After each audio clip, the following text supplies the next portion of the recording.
another way to get it clean out. And that's fucking cut it out one way or another. Believe it or not, I've got chicken wire there, but the chicken wire this was not done right.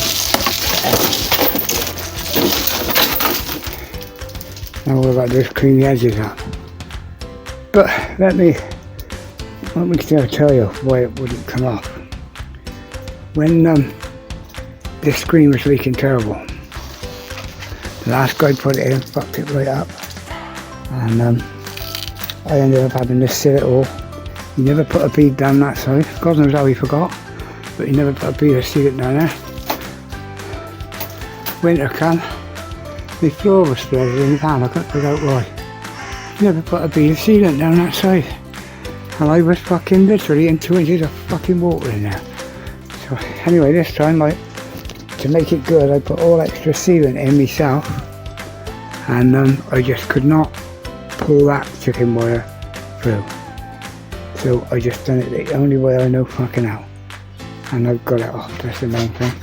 I'll clean all these edges up now, get rid of this fucking hungry shit, and hopefully we're in business.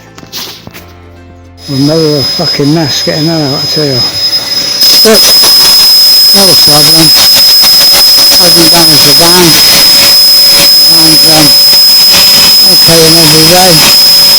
Just got to get all the bits of glass out now, and then all that's left is to get all the black tar off. The vacuum cleaner must have shut up. There we go. There's no date, that's for sure. Okay, so I've got the rubber still in there. I've cleaned all this shuts now. Took all the surplus rubber off. All this where it's damaged. You can see there, it's not damaged, but it's where this roof, where this bit of the roof joins this bit of the roof, it's overlapped here. And that lap gets a bit of wet in it, and that's what happens. So that needs rust treatment, overfilling and putting back down. But where I sprayed the roof before and it's all gone dull, I'm taking all this back now, so when the screen's in I can clean all this separate. But all this got to be redone, sprayed and re-rubbered and treated all the way down to the bottom. As you can see, I've started, what I'm doing is I'm getting the thinners from the cellulose and wiping everything over, and what's happening is it's activating the old paint underneath, and all the old paint underneath is getting activated, and it's allowing me to rub off the rubber. So as I can, when it's done, all I've got to do is sand it down, rust treat it, check all the little spots. See this rust, surface rust there, that it's not gone through, but it's surface rust. So all that got to be sanded and treated, and all the excess rubber off, and then all that can be masked. Mask all that up all the way around the bonnet and this, and I can spray all those shuts, get the windscreen back in, and then the rest of the body I get treated when I spray the rest of the body. Got to get all the excess rubber off. So what we've done is we've used a little bit of cellulose spinners, and we've gone all the way around, and it activates the old paint with a bit of help, and it takes all the excess rubber off. Now that side over there ain't too bad. I'll go and get a bit of picture. But this side here, as you can see, where these two roofs meet, the two roofs are overlapping, and the rust gets in here. That's from inside, believe it or not. But sorry, but where these two roofs overlap, that roof and this roof, or this side and that roof overlaps, there's a drain there, and where they're overlapped here, about there, the water gets in here, and that's what happens. But That's easy enough to fill and treat. I'd normally weld it, but with the length of this span in my life, a fitter would do that job 100%. But yeah, we've got all the black paint off now, so she's all ready to go. Down the bottom here, we went back to surface rust in places, but there's nothing gone through yet. So by treating that, that'd treat all that. But this side now, where I used to get more water in, it's not hardly anything wrong with it. Where the two panels overlap here, the bit that comes across here, I snapped it off now, so that can be overfilled, rust treated. And this is just starting to lift. The rust gets in under these lips, and it starts to push it up, and more rust gets in. So you've got to rust treat that and fill that and stuff it. And half of it is these trims. The metal of these trims bang against here and knock the paint off. So without having the trims in, you're saving yourself a lot of work. But as you can see, some of this here is back to surface. Some of that, the rust is off of there. But that needs treating, sanding, rust treating. And this corner down here, exactly the same as over there. But on this one, there's a small hole. But that there, because that can be dented in and that can be overfilled. Sorry, that can be overfilled all over there. So once that's treated, that is never going to come through again. So for the life of me having this vehicle now, I won't be around much longer. But she flew for MOT this year, so she deserves a spray and looking after her because she's a brilliant man. Anyway, where the old spray I put on was gone dull, I'm taking it all off back to here. Once the rubber's in, I can sand all that and then spray that separate. But I need all this done good around the trims, because once that's in, it's in. Anyway, fingers crossed I'm winning. Now with this stuff, it's rust treatment. It don't matter about the finish. It doesn't matter about the finish of the paint, because all this is under rubber. So the main thing is a good coat of this, and you can have 24 hours to go off. It's only the sides that I'm done. Down here, look, all down through these sides, and under this rust trim. But this stuff does overpaint, it's bloody good stuff. But I'll do this again later on tonight, so I'll have a couple of coats today. And tomorrow a couple more coats, and sand down another coat, then a light sanding down and spraying over with primer. So thing is, once this is done now, it's going to be done for the rest of my life. All the middle's okay, and all the middles here are okay. It's just the corners, same over there, corners and at the top. That top's the worst, but when it's done in, it'll be lovely. Anyway, God save Bridge Charles for inventing this stuff, because it wasn't till he done that submarine that they turned around and told us it was stuff that could turn rust back into metal. We kept that a bloody secret. So anyway, let's get on with it, and I'll show you the finished job tomorrow when I've sanded it and filled it. Sorry I didn't show you it after I filled it, but I'll give it one go over now with primer, and hopefully I'll give it 10 minutes and I'll give it another coat. 15 minutes it says, I think you've got to give it, but I'll give the paint a chance to settle.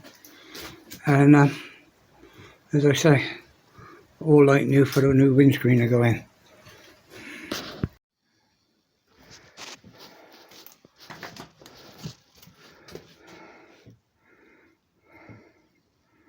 Thank God I can put the paint away now, back in the house in the warm.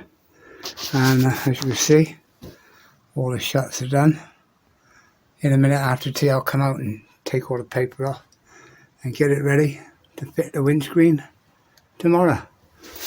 So plenty on it. I didn't do the sprayer very good. I had it coming out too heavy. I started off with a heavy setting, then backed it in. It's the other way around. Better to put a fin on and then back it out.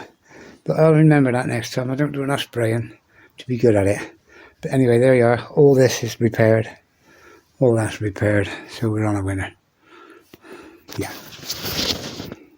Okay, I've come out this morning with the hot air con. It's just up 20 hours. Be 24 by the time Mike gets here. I've warmed all this up with the heater gun to try and speed it up, make sure it is done. And the screen's all ready now. Took all the stickers off. And I'm waiting for Mike to ring me now. Half hour before he gets here, I should wipe all the edges with the alcohol wipes and put the bonding on. And then put the bonding all the way around the window. And as soon as Mike gets here, all we do is pick it up and plop it in. We'll put rubber gloves on, we should be okay. We shouldn't have to touch the screen much. So, as I say, we can rest it on there and lean it back. So fingers crossed. We get there. That'll probably be a picture, well, obviously I can't film it going in. So I'll show you it after it's done. And I'm not going to open the windows. So once we've done it, if we stand the car door, we're not going to pop the screen off the sill. Okay, because we're going to be putting the glass in without the rubber on, I've cut 2 bits of the old existing rubber there, which should act as a spacer that way and that way, so the screen is fitted perfect. The spacers on the bottom, there's 2 spacers there, so that from there to there, it'd be spaced over that. So we'll have the perfect gap all the way around. So it'll look good. Let me show you what it looks like on the front van, out the front, without rubber. I think it'll look quite good. First of all, this is my white van. You can see where they go. This one's getting a stuff in it as well. But with this one, I'll just rip the rubbers out and treat that because I know I can. And then I won't bother. But anyway, that's what it looks like with the trim in. From the front of the car, that's the screen. Okay. Here's my other van with the rubber missing. And as you can see, it's compatible. It's not. With a modern one, that glass would be a little bit tighter up to there. But as you can see, that looks good. It looks a mess because this.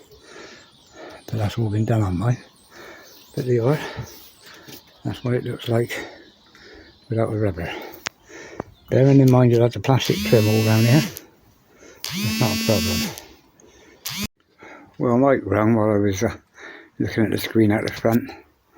So I put the primer around the glass. You can't really see it on the black. And around the screen. So all that remains when Mike gets here now is put the bead of sealant all the way around. And we both lift the screen in. And hopefully these 2 little lugs here, and that lug there, will space it perfectly off and in the middle. So as when it's done, all you'll see is that line of red down through there, a line of red. Whether I put the rubber in or not is irrelevant. I might put the rubber across the top because the top one is like a little, it holds all the dirt and shit. So I might cut the rubber and just put the top rubber in. Sorry I keep getting out of face, it's murder filming one of these, isn't it? But anyway, that's that should be gone off by the time Mike gets here. And I've got a pair of gloves each, so if we do touch it, hopefully it shouldn't do any harm. But I think if we just pinch the corner here and hold the bottom there, it should go up and over and straight in. It shouldn't be a problem. Well, Mike got over here, and as soon as he got here, I put a sealant all around, and within half a minute it was up and in place. Those 2 little lugs I put here acted perfectly for lining it up. So when the door is shut now, as you can see, the shut is nice. So I've got to decide where to put the rubbers on now. But anyway, she's on. I can do the inner rubbers in a minute, something to do, but the outside I'll leave till another day. But when we dropped it in, I don't know if you can see, when Mike lined this side up, he put it on the top instead of against it. And of course when I was pressing the bottom of the screen, it wobbled, and I thought that's wrong. So I looked at that, and without thinking I pushed it back, went down, and it clipped the glass. You can just see the crack going up there. So hopefully this crack runs up to there. I just hope it don't ingress into the body. If it does, it's another 120 quid for another screen and all that I go all over again. But other than that, it went in perfect. No, I wonder what would have happened if I hadn't noticed that and pushed it back, then this wouldn't have went in right. But they are enough new screen now and just put it all back together. And she's ready to rock and roll. Anyway, thanks to Mike, we got it done. It's a load off my mind.